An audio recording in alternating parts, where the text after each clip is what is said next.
Assalomu alaykum azizlar. Bugun sizlarga shunday bir mo'jizaviy meva haqida gapirib bermoqchimanki, uni qadimdan tabiiy dori deb atashgan. Bu meva behi.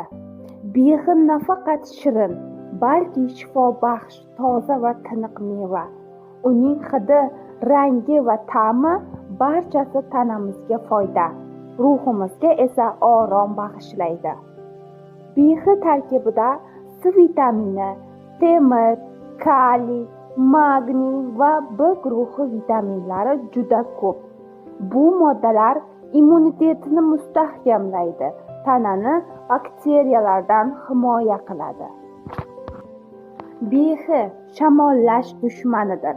Behi yo'tal, tomoq og'rishi, gripp va shamollashda juda foydali.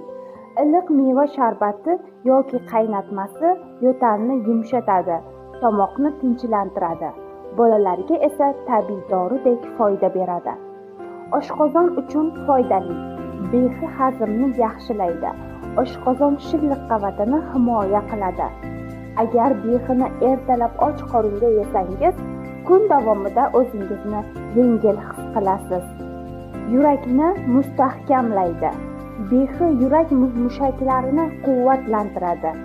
Qon bosimini me'yorda ushlab turadi. Kaliy moddasining ko'pligi yurakni tinchlantiradi. Stressni kamaytiradi. Go'zallik siri behida. Behi tarkibidagi antioksidantlar terini yoshartiradi. Yog' balansini me'yorga keltiradi.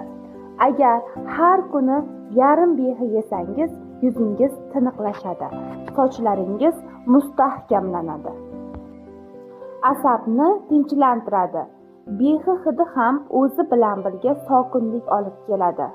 Uni kesib qo'yib xona burchagiga qo'ysangiz, havoni tozalaydi va tinchlik beradi.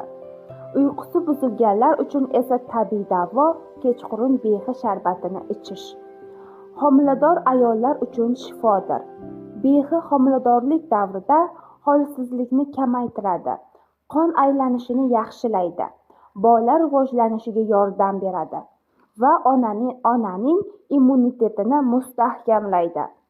Ozishni istaganlar uchun behi kaloriyasi kam, to'yimliligi esa yuqoridir. Shuning uchun dieta bo'lganlarga eng yaxshi mevalardan biri hisoblanadi. Qonni tozalaydi va jigarni sog'lom qiladi. Behi tarkibidagi tabiiy kislotalar jigarni toksinlardan tozalaydi, qon tarkibini yaxshilaydi. Behi sharbatini haftasiga 2-3 marta